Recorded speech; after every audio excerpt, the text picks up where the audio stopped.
Radio Nigeria, uplifting the people and uniting the nation. It's 10 o'clock and this is the network service of Radio Nigeria.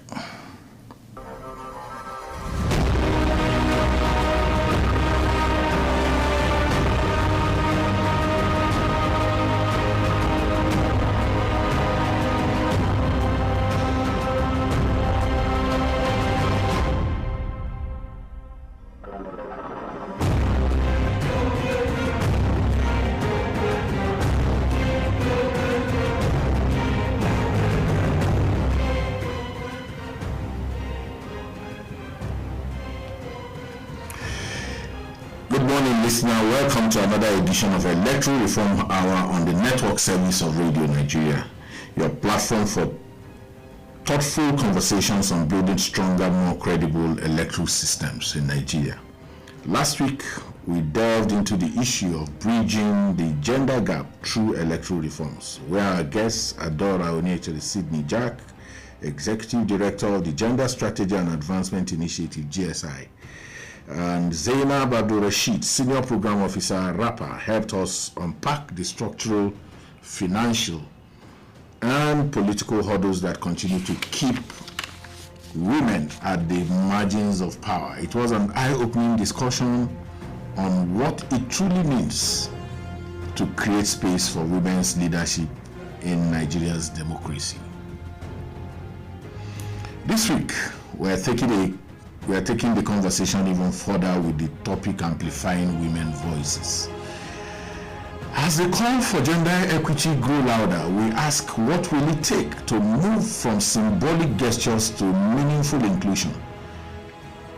How do we ensure women are present, heard, and influential at every level of political development? My name is Ezenwanwago, your anchor. Stay with us.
Electoral Reform Hour is a program aimed to foster inclusive dialogue among citizens from varied backgrounds concerning electoral reform and constitutional amendment, enhance public understanding and awareness regarding electoral reform, and possibly compile and present citizen-derived recommendations to the National Assembly and the Independent National Electoral Commission for consideration.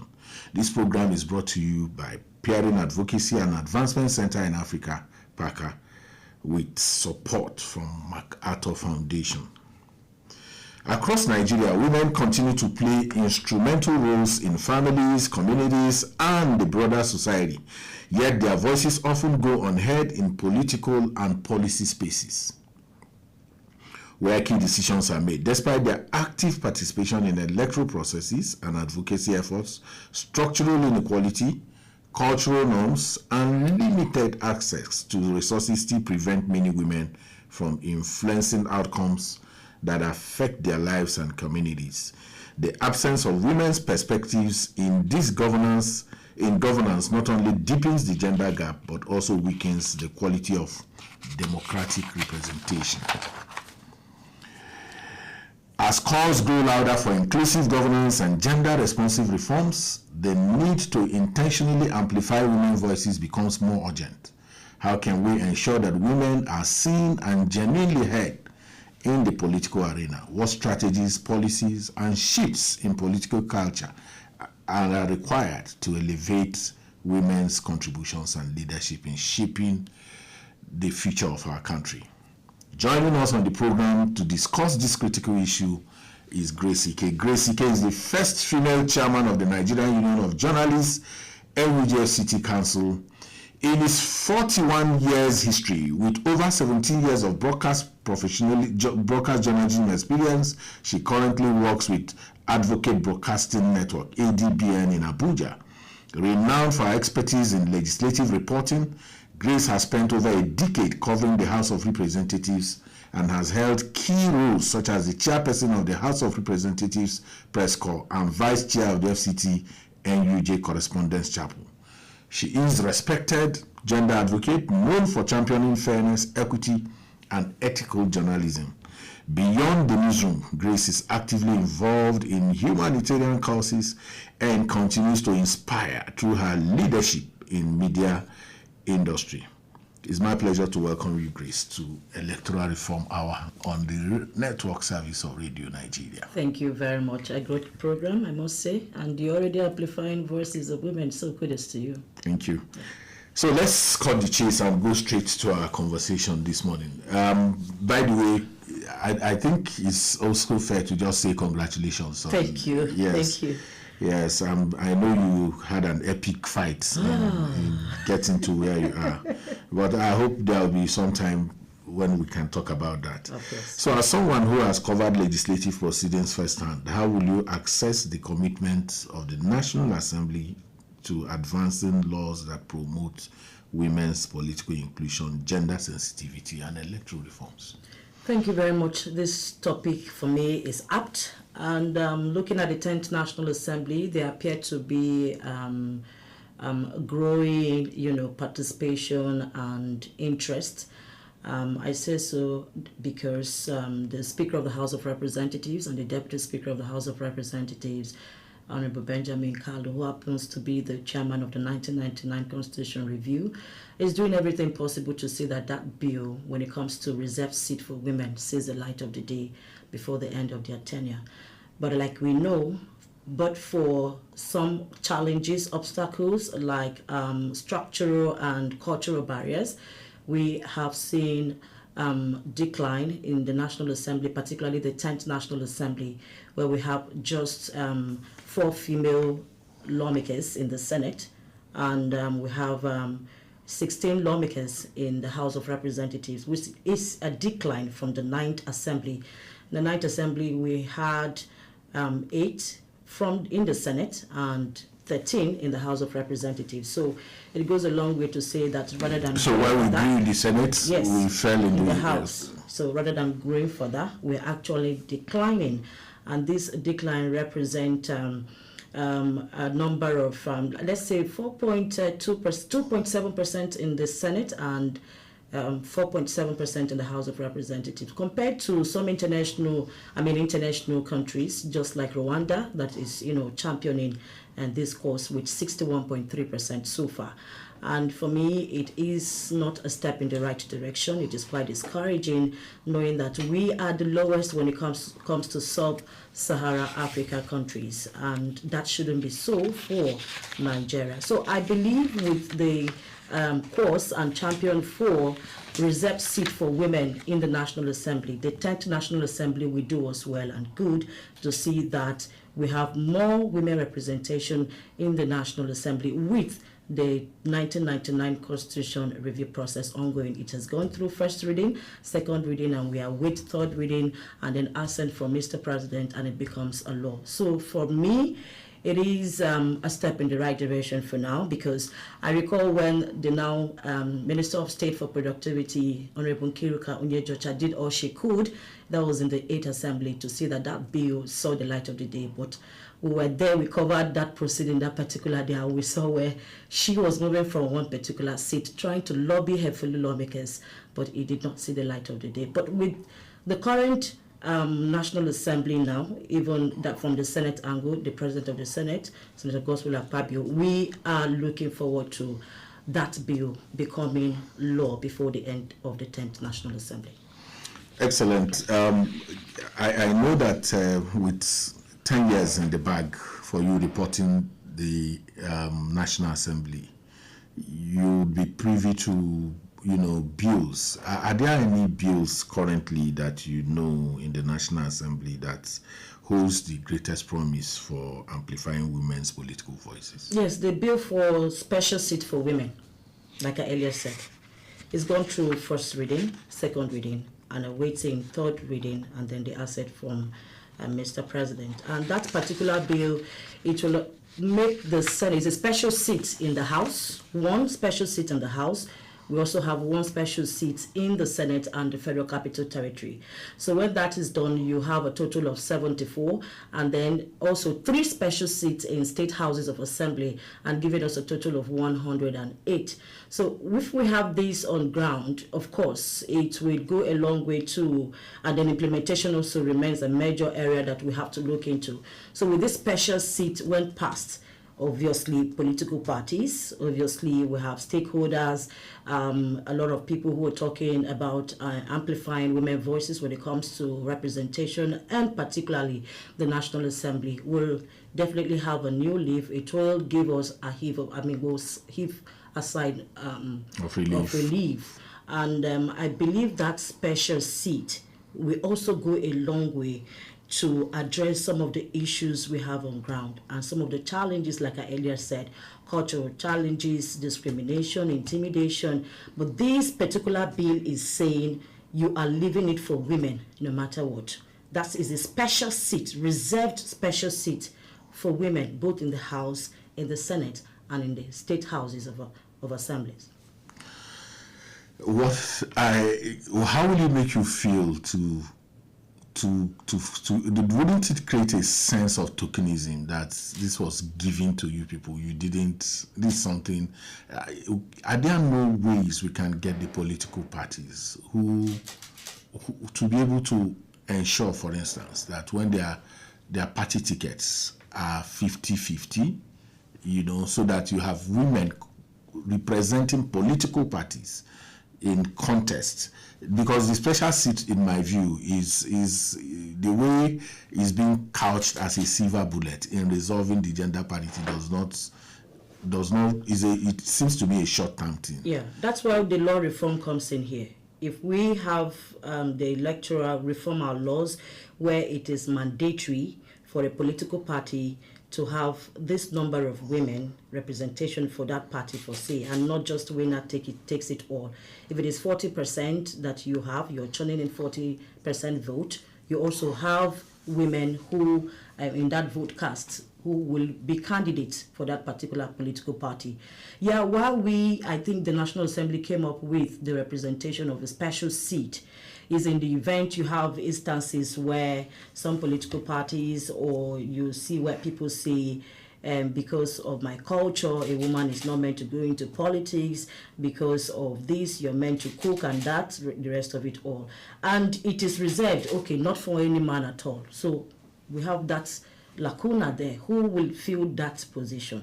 So you make it mandatory. You're not giving it like an incentive. It's like attractive for women to say, we cannot let that seat go, since it's actually designed and specifically kept for women. And that way it encourages women to, want to also be part of what we are doing, decision making. If you want to build a nation, you have to build a woman. So for me, I don't see it as it's like a token. Let's just leave a particular seat. No.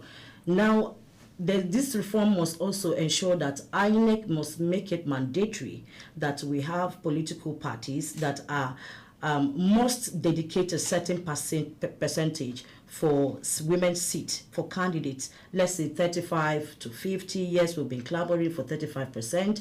And if that is done, no man is expected to occupy that particular position. And I believe with that stringent measure, with that stringent minimum percentage required and kept and designed for women, that's when we will talk about inclusivity and gender parity and carrying everybody along. Okay, so one of the reasons why we zeroed in on you for this episode of the Electoral Reform Hour is also for you to tell your story. 41 years of the NUJ, and then this is the first time a woman is the chair of the NUJ in FCT. Tell your story. What were those? It could inspire people. what were those obstacles that you faced? What were those things, landmines that you detonated to be able to get to where you are now? Recall I earlier mentioned cultural barrier. The first thing that I saw coming on my face is she's a woman. A woman cannot lead. And some of the Igbo folks were of the opinion that in Igbo land, a woman cannot occupy position. They should go back. They are meant to be in the house. They are meant to cook, And I say, why? Why would that be?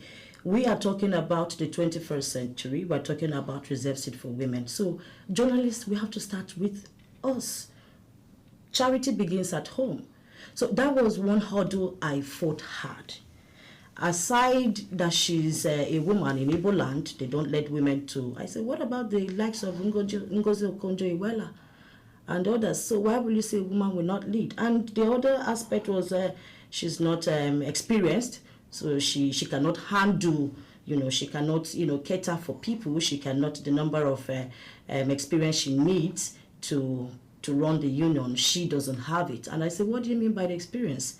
When I've been the chairperson, in fact, from the National Assembly, I led the National Assembly as the vice chairperson in the National Assembly, the first woman for that matter.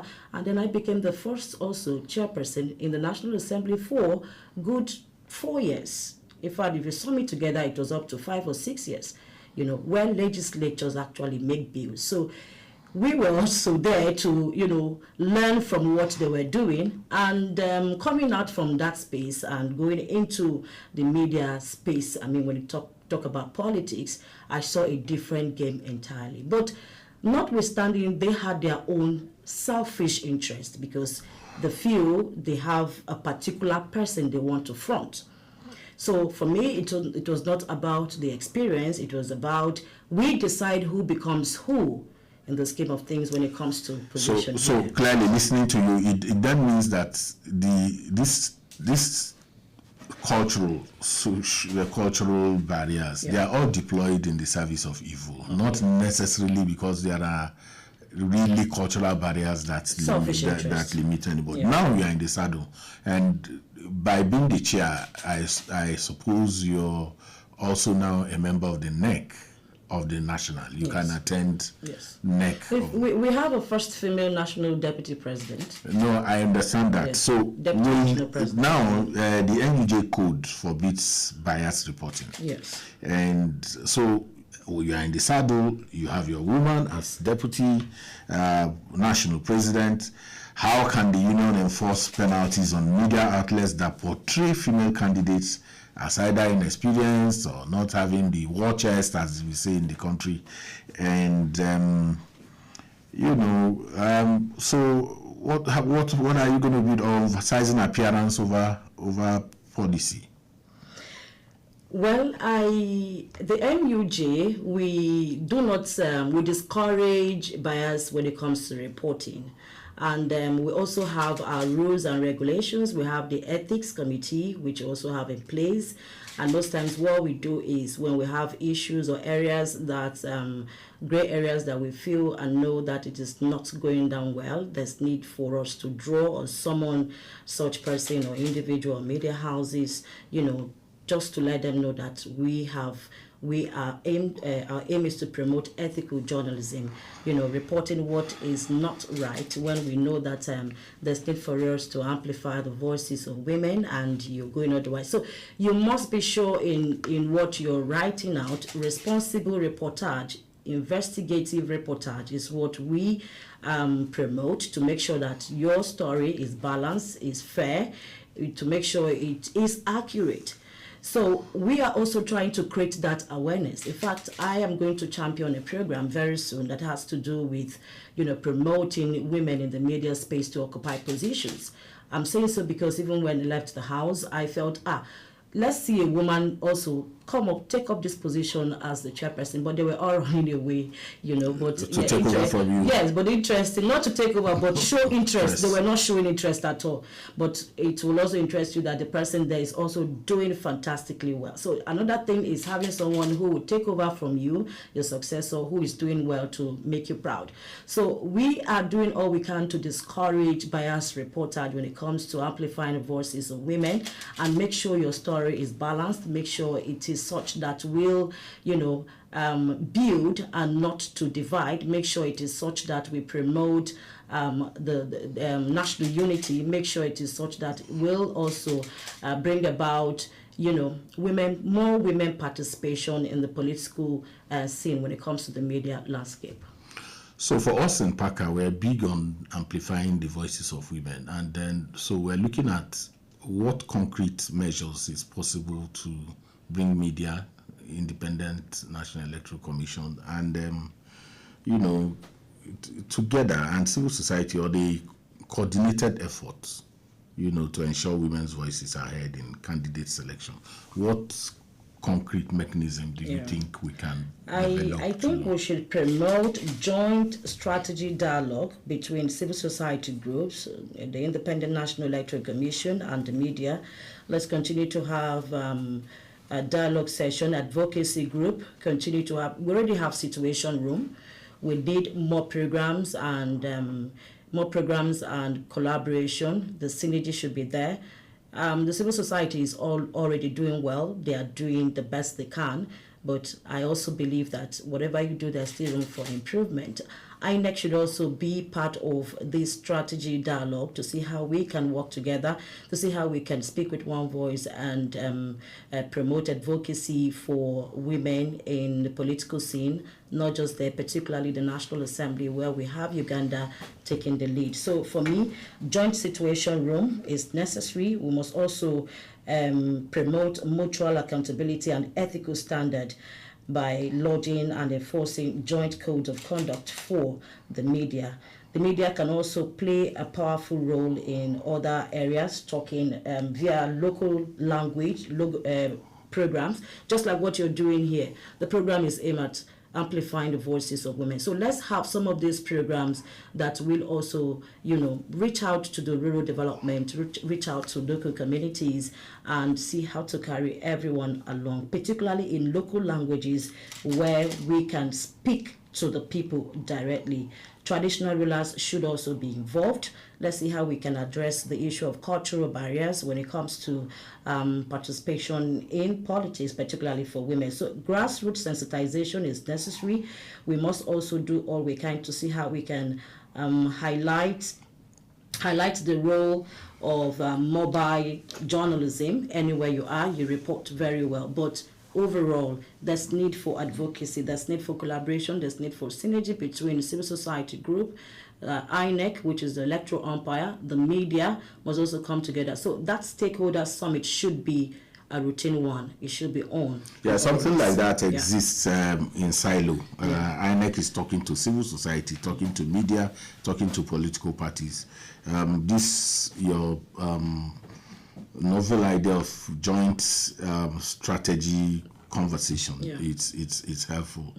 Now, the media would be how can the media be used in voter education campaigns to teach women there? Because you told us now that when you left, you wanted to excite your colleagues to even show interest in. So if we are dealing with educated people, like your colleagues, what will it be like what kind of thing do we need to talk to women in the backwater societies to talk about their rights and what they can claim as citizens? Okay, so most times women get discouraged because they do not have some of this incentive to push them forward. And when we say incentive, finance, funding most times could be a big problem. And sorry, the question again, let me...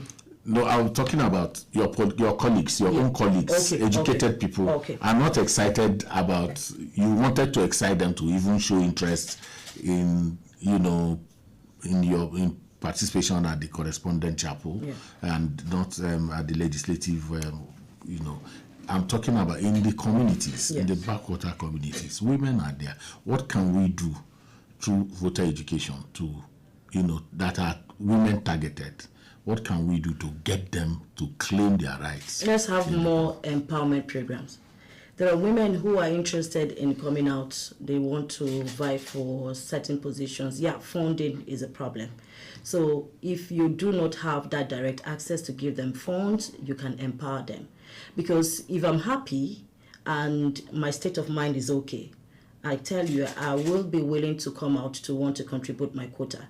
But most times when I'm depressed, someone is depressed or feel I've not eaten, probably I cannot afford 1 or 2 square meal, and you can't tell me to come out to participate or take active participation when it comes to politics. I tell you, I'm not interested. So that interest must be there. We must sell the idea of them, letting them understand that they must be role model to others who are following them. And aside that, like I earlier said, empowerment programs, we should initiate empowerment programs. We should also have a lot of capacity building. Why didn't it work for your colleagues, these strategies? Yeah. And I know you to be somebody who empowers, to be somebody who likes to... It actually worked for some of them. Out of 100, I had like 70% of the voters to my side because they went back to the National Assembly. They were excited. They were excited about voting for you. But what about they themselves now becoming what you have become? That is another issue. I like that question, and that is where we need to throw more sensitization. There's need for more capacity building. There's need for more empowerment. There's need for more training and retraining to let them understand that they must take up this task. Some say it's too much for them. The burden is too much, merging your daily activities, your job in the field and holding positions. Some don't really want to be found. And family issues. Some don't really want to be found wanting, and at the end they say they did not perform well. Some again is that interest or the lack of interest. So we'll talk about multitasking, how you can juggle all of this, because here you are a practical person in that you are also family person, you are on the job, and you also manage your time. And you're also leading. So we'll talk about how to multitask when we return. It is still the Electoral Reform Hour, and you can be part of this live program by sharing comments via the social media platform on X at PAACA.ng with hashtag Electoral Reform Hour. And you can leave your questions and comments for us on free Facebook via PAACA CAP, and our WhatsApp number is 0816 8083424. The phone lines will be open soon. Don't go anywhere. Stay tuned to Electoral Reform Hour on the network service of Radio Nigeria. We'll be back shortly. Are you ready for change? Join Peering Advocacy and Advancement Center in Africa, PAACA, every Thursday from 10 to 11 a.m. on the network service of Radio Nigeria for the Electoral Reform Hour. This program will amplify electoral reform campaigns and provide citizens with opportunity to make meaningful contributions that will strengthen our electoral process. If you get the presidential election in place and National Assembly in place, and something happens to the governorship and the state assembly, there will be a president in place, there will be National Assembly in place. They can play a key role in making sure that the gap does not affect our constitutional stability. So I think that the way we are going is much, much better, and we should stick to it. It has worked for us and it's working for us, and there's no need to change what is working as of today. Part of the things we used to grapple with then was the issue of ballot box snatching. You also would grapple with the issue of using police officers to even snatch the ballot boxes, the police officers that go with the politicians to the polling units. Over time, we saw that some of those issues that were identified, there were steps being taken to address them. I think for INEC to build the confidence of citizens in whatever technology it's deploying, it doesn't really need to wait until there is an official complaint. The electoral process, if we don't have women engaging or being represented, it means that our electoral process is not democratic, because democracy in itself is about inclusion and is about representation. Let's embark on this path to significant transformation and well-informed decision-making together. As the National Assembly, INEC and other stakeholders work toward improving our electoral process, you too can be a part of the decision-making process by participating in the radio program. You are on to Comrade Abdullah Mohammed, a.k.a. Aluta Smith.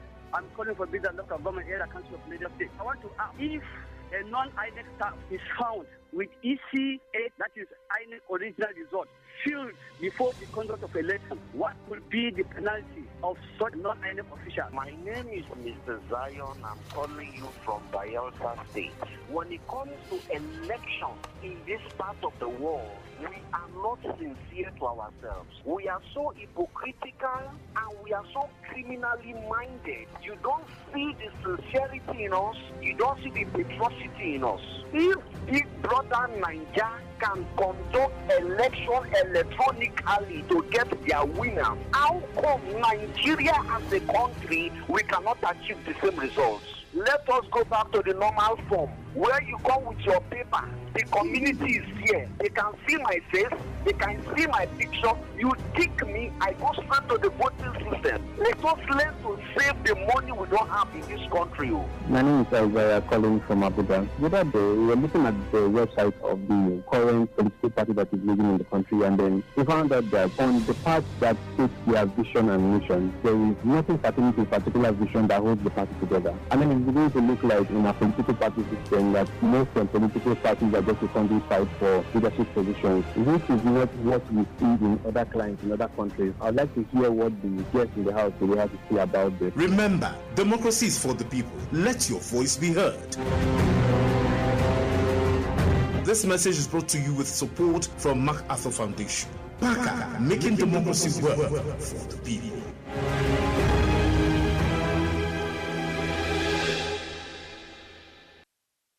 Thanks for staying tuned. We're back with your favorite program, Electoral Reform Hour, on the network service of Radio Nigeria. Welcome back. You're still listening to Electoral Reform Hour on the network service of Radio Nigeria. Before the break, we began exploring the urgent need to amplify women's voices in governance, not just as a matter of representation, but as a democratic imperative. Let's go right back into the conversation. And we're on with Grace Ike, the chairperson of the NUJ-FCT Chapel, and she's been talking with us on the very strong issue of how we would continue to amplify women's voices. Grace, given the reports of intimidation and violence against women voters and journalists, what legal reforms and dedicated redress mechanisms are needed to protect them and ensure swift justice? There should be establishment of an independent electoral offences prosecution commission to specifically investigate and protect women. And we also expect that there should be mandating order for security agencies to work with clear mandate to protect women, particularly women voters and journalists as well. We need enhanced collaboration with security agencies and the civil society organizations and women as well to avoid intimidation, harassment at the polling unit. We also look at CCTV technology. You know, the world is now digital. Let's have CCTV at polling units so that when we have cases of intimidation and harassment of women at polling units, we can actually, peruse and address the matter, and perpetrators will be, brought to book. We also need legal reform to be implemented, legal reforms to remove immunity clauses and ensure perpetrators face the wrath of the law. So some of these areas, when given adequate attention, will also protect women and give them that sense of belonging that they are fine, safety is theirs, and they are willing to come out during electoral period, and polling units are well safe for them to cast their vote. So I believe protecting voters, particularly women, with these items and issues I earlier mentioned, we go a long way. Logistics is also a problem.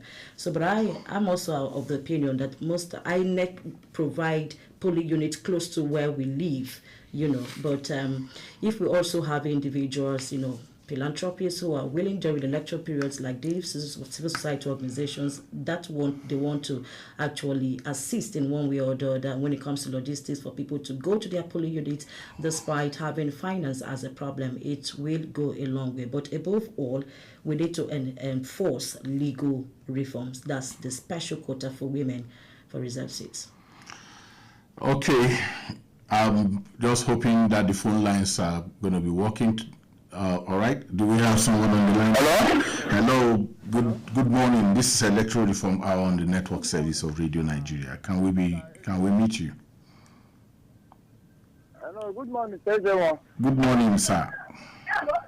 Yeah. Can you hear me? I can hear you loud and clear. Yeah. This is Mr. Chinomso Onya. I'm calling from Bida, the ancient city of the Military Emirates in Niger State, Nigeria. In fact, my regards to your guest in the studio, the woman. She have said a lot and she have analyzed a lot. You see, I want to memory lane. In those days when we started this our democracy, when women are being marginalized in terms of voting and the rest of them, understand me? Because some men will tell you that women are always reside in the kitchen, that women don't even come out, their vote of women doesn't even count, let alone even talking about voting or the rest of it. And I want to urge INEC should do something about the issue of voting, sensitizing women to come out in mass during voting process, because at times you look at some places that has been a mark as a volatile place, state or area for voting because of violence and the rest of it. You find that there is rate of high apathy voting. Yes, Chino. So thank you. Rivers, Kogi State, like Kogi Central, so to speak. You find out that the issue of marginalizing women, intimidation of women, like what is going on. I don't want to just open my mouth and say it, but we all know what is going on in Kogi Central. You understand me? Look at Kogi State. One time, the issue of Chinonso, the issue of violence is what we want to say, violence against women in terms of voting. That is what I understand when your topic that you are saying. You understand me? Please, INEC should do something. Thank you very much. Where are those that have been arrested during other elections? Where are they today? Have they been tried? Have they been charged? Have they been prosecuted? That is not one of these things have been taken into recognition and taken care of. That's where you find that people will have confidence. Chinonso, thank you for your contributions. The phone lines have been opened. You can join the conversation by calling 09150910482, 09150910483. The number again is 09150910482, 09150910483. You can also leave questions and comments for us on WhatsApp on 0816-8083-424 and on X at PAACA.ng and Facebook at PAACA. Hello. Hello, good morning. Good morning. Electoral Reform Hour on the network service of Radio Nigeria. Good morning. Good morning. Can we meet you, please? Okay, my name is Abdullah Mustafa Muhammad. Calling from Bida. From Bida, okay. Well, I think you are discussing about the violence against women during elections. We are talking about amplifying women voices in the elections, which includes what you have just said. Go ahead, please. Hello? Go ahead. Okay. I think the violence against women during election, I think it should be taken as a crime against humanity, not only women, and it should be discouraged, and there should be harsh law curtailing it. There should be a serious law that will deal with the politicians, the perpetrator, even the thugs. And the thugs are being sponsored, masterminded by politicians. So, but because these women are the great part of the election that contribute to the success of the election. So their participation, their numbers should need to be encouraged, and there shouldn't be that violence. There should be the government should, INEC should come with a very strong law that is through national assembly that those responsible for such violence should be punished. Thank you. Thank you very much for your contribution. Grace, you want to weigh in on some of the yes, contributions? Both speakers actually highlighted the issue of intimidation, the issue of harassment of women when it comes to political scene. And that was why I said there's need for the establishment of an independent electoral offences prosecution commission to speedily, investigate and prosecute anyone found wanting. That way we already know that they are saddled with the issue of electoral issues and matters, and people will get, justice. Let's take this caller. Hello, good morning. Hello, good morning. Yes, welcome to Electoral Reform Hour on the network service of Radio Nigeria. I'm Comrade Isaiah. I'm actually calling from Cuba in Abuja here. Comrade Isaiah, good to have you on our program. See, apologies with this my choice of words. I want to say that women are the enemies of themselves. The reason why I say this is that every time you see a woman coming out for any political position in this country, the first set of people that will be discouraging them are their same gender. I mean, the same people. You see, sometimes when women come out for a political post, and particularly when it comes to issue of, we have that kind of experience in this country when a woman came out to contest for president and she had only one vote. She only voted for herself at the Eagle Square here in Abuja. It was very funny. And the trajectory has been all the while. So I want to encourage the speaker in the house this morning to please do more in the area of enlightenment. If the Nigerian women are serious today to vote against with the men, you can be sure that if they choose to pick a president, they will not be restricted. But unfortunately, they are divided. I think they are divided against themselves. So I want to say that united for themselves. They are not. Okay. They are not. You see, that's why we're having declining. That's why we have the number of the member of National Assembly declining. So I want to say this to our top leaders, our politicians in the region of it, that they should give women their prime place. When you see a woman in the position of authority, you and I, we know that they are always the best. Comrade Isaiah, I'll give you some flowers for that. Thank you so very much for your contribution. Comrade, the chair of the NUJ, the chair of the NUJ-FCT Council, Grace Ike, is our guest this morning, and she's been weighing in on how we can amplify women's voices. The numbers are still open, and it's 0915-0910-482, 0915-0910-483. Before we get another call, I want to respond to what he just said. Okay. Yeah, it's neither here nor there. Yes, there are instances a woman will say, why not me? If it is not me, it can be you. And that's why I said you have a great program ongoing here, which is educating people and seeing what we can do to amplify the voices of women. And I also believe that we should also, that's the more reason why we should have role models for women. And for women who are coming out into position, not just because you're a woman coming out, you must also be ready. That capacity is there. You must have what it takes to deliver, so that in the course of your service, you don't just go there and just come out without making women proud. So while we are championing women's support, okay, we have another call. Yeah. Good morning. Hello, good morning. Yeah, I'm on to Radio Nigeria. Yes, this is Electoral Reform Hour on the network service of Radio Nigeria. Can we meet you, sir? Good. This is my contribution. What's your name, sir, and where are you calling from, sir? Okay, sorry. I'm Mr. Osman Memonat. You're calling from where? Okay, this is contribution.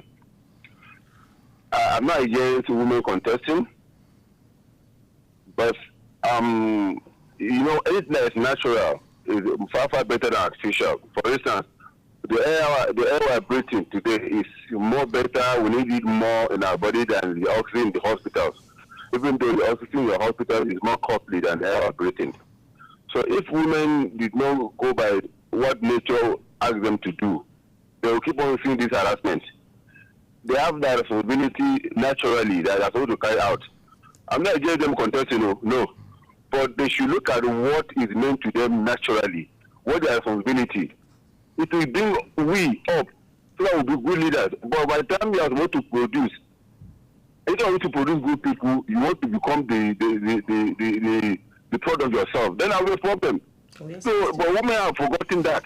They want to jump into what is not their responsibility. So I think they should think twice about it. They should go back to the drawing board. What are our responsibility? What makes this society to be bad today? Because we don't have good women who can take care of us again. So let them go back to their drawing board, look at what the situation is, then solve it. Very simple. There's no country in the world where a woman becomes president that you see that country going well because nature is not make them to be leaders. Though I'm not against them contesting. That's my own submission. I'm trying hard to understand you, but Grace CK is here. The child. I want to ask what is so meant of them. Make your contribution. No, probably he's saying you should naturally. What is their duties to cook, take care of the house? I don't know. I don't know, but I quite disagree with that. You know, no woman is made to permanently stay in the kitchen and not come out to contest or to vie for elective position. It is not written on the forehead. In fact, we have more women who are even doing more. And this time around, we're not even putting up a pity face, please give us the opportunity. We are taking it. And that's why you see women are breaking glass ceilings. Women are making impact everywhere. Just give that woman that role to play. And you see her. She will deliver perfectly well. So we're not meant for the kitchen, no. While we take care of the kitchen, we'll multitask, just like you earlier said. We'll take care of the home front. We'll also do our best to contribute our quota to nation building as representatives in whatever position we find ourselves. All right, good morning. Electoral Reform Hour on the network service of Radio Nigeria. Good morning. Thank you for having me. My name is Ambassador Benjamin Iberi. May Allah give our Emir 309 years on the seat. Emir of where? Emir of where? Emir of Bida. Bida, okay. Yes. Please go ahead. From Bida, Niger State. Go ahead. Madam, good morning. Good morning. Thank you, ma'am. You have said it. But women, they are already said their chance for the men. If to say women, they are united, they are the ones that the largest vote in Nigeria. And look at the president that on top now, promise day, they're not silly. And another election they come. What I want to bring there, it gives men women to unite so that if election comes, money cannot buy people. Talia, macaroni cannot buy people. We will now look for right candidates that can look woman to empower woman. Because if you empower one woman, you empower one village.